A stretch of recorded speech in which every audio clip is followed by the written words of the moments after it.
Hello beautiful people. आज आपण अशा गोष्टीबद्दल बोलणार आहोत जी कधी ना कधी आपल्यापैकी सगळ्यांच्या आयुष्यात येते.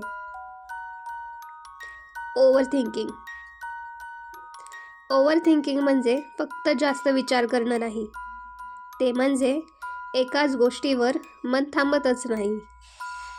बोललेलं वाक्य, घडलेली घटना, भविष्यातली शक्यता सगळं डोक्यात रिपीट होत राहतं. आणि महत्त्वाची गोष्ट म्हणजे ओव्हर थिंकिंग कुठल्याच एका एरियापुरतं मर्यादित नसतं. तर मग ओव्हर थिंकिंग जीवनात कुठे दिसते? रिलेशनशिपमध्ये मी असं का बोलले, तो असं का बोलला, त्याला वाईट तर वाटलं नसेल ना, मला वाईट वाटतंय, तो रिप्लाय का देत नाहीये, एवढा डिस्टन्स का, हे का झालं, हे कसं झालं, एक्सेट्रा. इथे ओव्हर थिंकिंग असुरक्षिततेतून येते, इनसिक्युरिटीमधून येते. वर्क, करिअर यांमध्ये मी चूक तर केली नाही ना, माझा निर्णय चुकला का, समोरचा काय विचार करेल, मी इनफ आहे ना, एक्सेट्रा एक्सेट्रा. इथे ओव्हर थिंकिंग प्रेशर आणि कंपॅरिझनमधून येते. फॅमिलीमध्ये मी योग्य निर्णय घेतोय ना, सगळ्यांना मी खुश ठेवलं पाहिजे, नाही ठेवलं तर, हे योग्य आहे ना, एक्सेट्रा. इथे ओव्हर थिंकिंग रिस्पॉन्सिबिलिटीजमधून येते.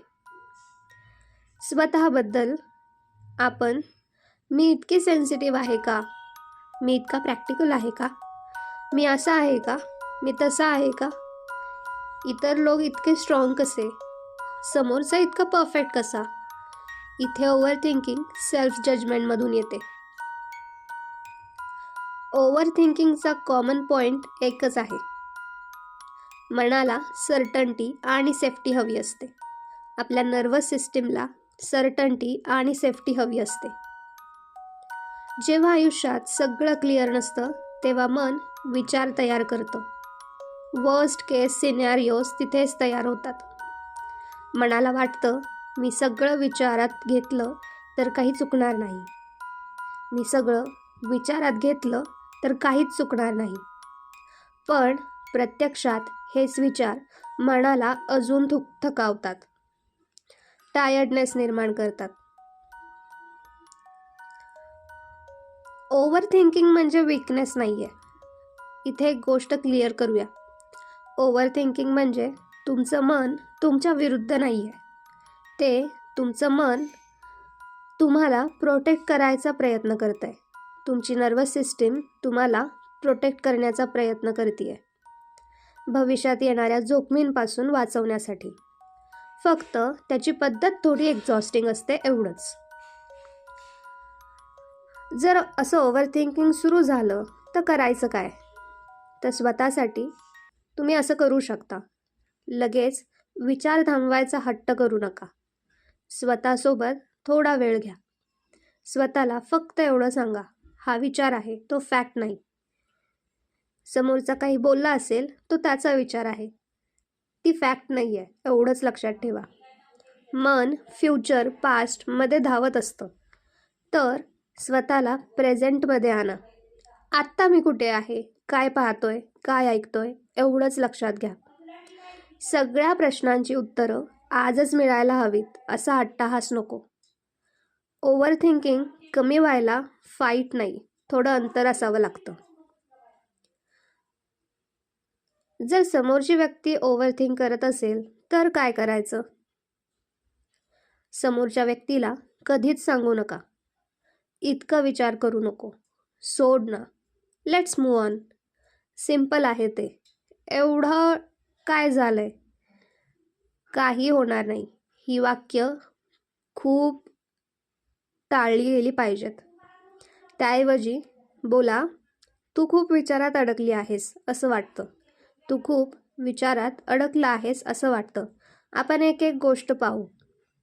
समोरच्याला धीर मिळतो आणि तो त्या विचारांच्या गर्दीतून बाहेर पडतो.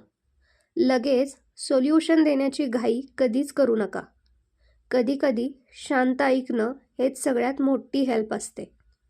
कधीकधी शांत ऐकणं हीच सगळ्यात मोठी हेल्प असते. काय केलं नाही पाहिजे? स्वतःला किंवा समोरच्याला ब्लेम करू नका. ओव्हर थिंकिंग म्हणजे ड्रामा आहे असं लेबल लावू नका. लगेच मूव्ह ऑन करायला सांगू नका, स्वतःलाही आणि समोरच्यालाही. कारण ओव्हर थिंकिंग म्हणजे तुमच्यात काही बिघडलंय असं नाही. याचा अर्थ इतकाच, तुमचं मन सध्या जरा जास्त जागा आहे. ओव्हर थिंकिंग हा वीकनेस नाही आहे. हे फक्त तुमचं मन तुम्हाला सांगतंय समोर अनसर्टन्टी आहे. Just be alert. त्यामुळे स्वतःशी फाईट करण्यापेक्षा स्वतःशी कठोर न राहता कसं जगायचं हे आपण पुढच्या एपिसोडमध्ये बोलणार आहोत. कारण ओव्हर थिंकिंग खूप वेळा आपण स्वतःवर खूप कठोर झालो कीच वाढते. तोपर्यंत एवढंच लक्षात ठेवा, विचार येतात पण ते तुमचं संपूर्ण अस्तित्व नाही. थँक्यू.